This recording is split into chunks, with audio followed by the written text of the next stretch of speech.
So ayun na nga ang chika. For this video, itatry naman natin yung isa pa nating binili na homegrown brand ng Dali Grocery.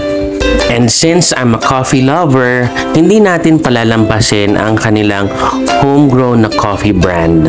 So this is their 3-in-1 na coffee, na Coffee One.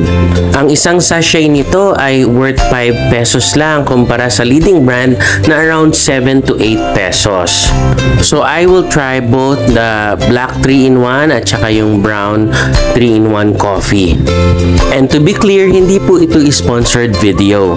I'm just really happy and excited to share to everyone yung mga option natin on how we could save money since I'm also a consumer. So going back sa coffee, wala naman siyang pinag-iba sa lasa ng coffee ko, ng Great Taste, or ng Nescafe 3-in-1. So kung tatanungin mo ko, masarap ba siya? Yes. And i-recommend ko ba siya? It's a yes for me. And that's it. Thank you for watching this video. See you on my next vlog.